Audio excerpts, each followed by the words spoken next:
देखिए ग्रेटिफिकेशन, आज हम बात करते हैं ग्रेटिफिकेशन अफर्मेशन की। तो ग्रेटिफिकेशन क्या है? Basically gratitude in the action. तो जो भी हमारे पास है उसको रिपीटेडली एंड कॉन्शियसली हम उसको रिपीट करते रहें और भगवान को थैंक्स करते रहें कि हे भगवान, सब कुछ देने के लिए बहुत बहुत धन्यवाद। ना कि उसको दोहराते रहें जो कि हमारे पास नहीं है। राइट। तो that is a gratitude in action. और जब हम ऐसा करते हैं, जब हम ग्रेटिट्यूड की फील करते हैं, महसूस करते हैं, तो इससे क्या होता है कि हमारे जो बॉडी में सेरोटोनिन और डोपामिन रिलीज होते हैं, जो कि एक बहुत ही लव हार्मोन्स हैं, जिससे हमारी बॉडी का स्ट्रेस रिलीज होता है। और हम बेसिकली स्केर्सिटी माइंडसेट से हम लोग अबंडेंस माइंडसेट में जाते हैं। बल्कि मैं तो ये कहता हूँ, जब वो हम लोग चैलेंजेस और फेस कर रहे होते हैं अपनी लाइफ में, प्रॉब्लम्स में घिरे हुए होते हैं, तब हमें ग्रेटिफिकेशन हमें बहुत हेल्प करता है। उस सिचुएशन में हमें नेगेटिविटी में जाने की बजाय कि भगवान सब कुछ हमारे साथ ही गलत क्यों कर रहा है, हमारे साथ ही इतना फाइनेंशियल लॉस क्यों हो रहा है, या हमारी हेल्थ के इश्यूज हैं, या हमारे बच्चे के साथ कुछ अच्छा नहीं हो रहा, कैरियर हमारा ठीक से नहीं चल रहा है। तो इसके बजाय हमें ये देखना चाहिए कि हमें हमारे पास क्या अच्छा है, हम कैसे अच्छा कर सकते हैं। तो हमें ग्रेटिफिकेशन जब स्टार्ट करते हैं तो हम ये कहना बंद कर देते हैं कि हमारे साथ ही बुरा क्यों हो रहा है। फिर हम ये कहना शुरू कर देते हैं कि चलो यार, ये तो सबके साथ होता है, आज हमारे साथ हो रहा है। तो इस सिचुएशन में हम अपने आप को ओवरकम कैसे करें, हम लोग क्या सीख सकते हैं इस सिचुएशन में, हमारे पास क्या रिसोर्सेज हैं जिनको हम यूटिलाइज करके इस प्रॉब्लम से ओवरकम आ सकते हैं। तो बेसिकली जब हम ऐसा सोचना शुरू करते हैं तो हमारा एक बहुत ही अच्छा चेंज होता है, हमारे बॉडी में एक स्विच ओवर चेंज होता है कि हम लोग जब सफरिंग फील कर रहे थे, सफरिंग से स्ट्रेंथ की ओर हम टर्न करते हैं। That is the wonderful sign of gratification. मैं आपको एक एग्जांपल देता हूँ। निक वॉयचुक का। नी वॉयचुक जो है, जब वो उसका बर्थ हुआ तो उसके हाथ और पैर नहीं थे। तो उसने एक्चुअली, तो जब वो चाइल्डहुड में था तो भगवान को वो कहने लगा कि hey god, why you make me like this. और वो धीरे धीरे एक डिप्रेशन में चला गया। और डिप्रेशन में जाने के बाद वो अपने आप को कोसने लगा कि मेरी तो जिंदगी का कोई मतलब ही नहीं है। राइट। लेकिन एक दिन किसी अच्छे लोगों के साथ वो ग्रुप में था, उसने डिसाइड किया कि नहीं, मेरे पास जो कुछ है, स्टिल विच आई हैड, मैं उसको यूटिलाइज करूंगा and then I will focus on it. तो उसके बाद उसके पास क्या था? उसके पास एक माइंड था जिससे वो सोच सकता था, और उसके बाद एक हार्ट था जिससे वो प्यार कर सकता था, और एक वॉइस जिससे वो लोगों को इंस्पायर कर सकता था। राइट। तो इस तरीके से उसने उसको यूटिलाइज किया। और देखिए, आज वो जो है, he is travelling the world and he is inspiring the millions of people. तो निक ने कहा एक बार कि ये जो ग्रेटफुलनेस है ना, ये बेसिकली अनलॉक कर देता है हमारी लाइफ के जितने भी हमारे अपॉर्चुनिटी है लाइफ में, वो सारे अपॉर्चुनिटी को खोल देता है, ओपन कर देता है। तो तो इसी तरीके से जो हम ग्रेटिफिकेशन करते हैं, देखो जो भी हमारे पास है, हमें भगवान का शुक्राना करना चाहिए कि हे ईश्वर, आप हमें डेली, आपने हमें इतनी अच्छी अच्छी चीज़ें दी हैं। पूरे दिन में हमें हमारी ब्रिथ चल रही हैं, हम लोग लाइव हैं, जिंदा हैं। पूरे दिन में हमारे 40-50 इतने अच्छे अच्छे काम हमारे हुए हैं। तो उसके लिए हमें भगवान का शुक्राना होना चाहिए, ना कि एक दो चीज़ अगर हमारी अनएक्सपेक्टेड हो जाए, उसके लिए हम अपने सबकॉन्शियस माइंड में हमें सोचना भी नहीं चाहिए। Right. So always we must be thankful to the God. जो भी हमारे साथ अच्छा होता है उसके लिए हम भगवान से प्रार्थना करें, भगवान को थैंकफुल करें।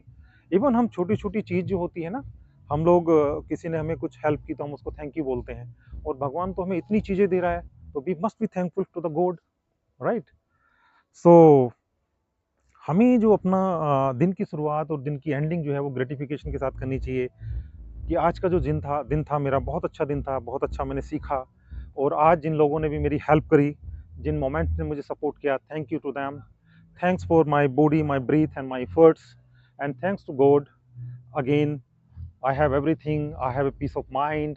तो इस तरीके की ग्रेटिफिकेशन जब हम करते हैं लाइफ में, देन हमें एक पॉजिटिव एनर्जी मिलती है और माइंड में स्टेबिलिटी आती है। तो अभी हम बात की हमने ग्रेटिफिकेशन, उसके बाद हम बात करते हैं अफर्मेशन। हमने बहुत कई बार सुना है पॉजिटिव अफर्मेशन और विजुअलाइजेशन बहुत इम्पैक्ट हमारी लाइफ में डालते हैं। मैं भी इस बात से बहुत एग्री हूँ कि पॉजिटिव अफर्मेशन जो होते हैं, जो भी एक ट्रुथफुल पॉजिटिव ट्रुथ होते हैं, जिसको हम बार बार दोहराते रहते हैं अपने सबकॉन्शियस माइंड में, और धीरे धीरे जब तक वो हमारी रियलिटी एक्सेप्ट नहीं कर लेता, उसको हम बोलते हैं positive affirmation.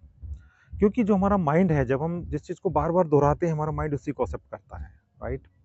So affirmations basically, these are the mental rehearsal, है ना, फॉर द रियलिटी।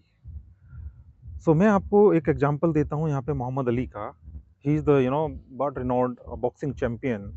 और जब वो रिंग में उतरता था, रिंग में उतरने से पहले वो क्या कहता था कि I am the greatest, I am the champion, I am the greatest, I am the champion. तो वो बेसिकली लोग उस पर विश्वास करें इससे पहले वो उसको अपने आप में विश्वास हो जाता था कि I am the champion, I am the champion, right, I am the greatest.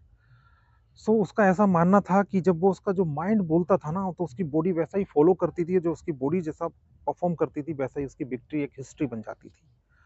So that is the basically power of positive affirmation. I would like to give you second example of Michael Jordan. Michael Jordan बहुत बड़ा athlete है, और जब वो अपने school में हुआ करता था, उसको उसकी स्कूल की टीम से कट कर दिया गया था उसका नाम एथलीट के लिए, लेकिन उसने कभी हार नहीं मानी, right, he never give up. So उसका अफर्मेशन था, I can basically accept the failure, but I can not accept not trying. तो वो कंटिन्यू ट्राई करता गया, और आज देखिए वो हिस्ट्री में वर्ल्ड का बेस्ट एथलीट है। So third example of Ronaldo. So Ronaldo का कहना है कि I see myself as the best, and उसका अफर्मेशन होता है कि I always give my best, I will the score, I will make the score, and I will make the difference. तो उसकी इस तरीके के फॉर्मेशंस हैं। और जब वो विजुअलाइज करता है मैच में जाने से पहले, वो कहता है कि you know I scoring the goals, right, I basically winning the dwells, and I am performing better than yesterday. And finally इस तरीके से जब वो अफर्मेशन करता है, तो इतनी पॉजिटिव एनर्जी इसके अंदर आती है, एंड ही फील लाइक कि यस, आज मैं ही सबसे बेस्ट खेलने वाला हूँ। और वैसा होता है। एंड सिमिलरली जब वो फील्ड में जाता है, उससे पहले वो प्रैक्टिस पे भी फोकस करता है। ऐसा नहीं कि सिर्फ अफर्मेशन के साथ साथ वो एक डिसिप्लिन को भी फॉलो करता है। रोनाल्डो के साथ ऐसा होता है कि वो सबसे पहला बंदा होता है जो फील्ड में जाता है, और सबसे लास्ट बंदा होता है जो फील्ड से आता है। और वो तब तक अपनी ड्रिल्स करता रहता है, कंटिन्यूस एफर्ट्स करता रहता है, प्रैक्टिस करता रहता है, जब तक वो गोल ना कर ले जो वो गोल करना चाहता है। तो that is the power of positive affirmation and positive practice. So we can start our day with the positive affirmation like this: today is my day and I will do my best.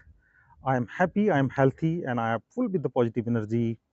And you can say that, my life is very positive.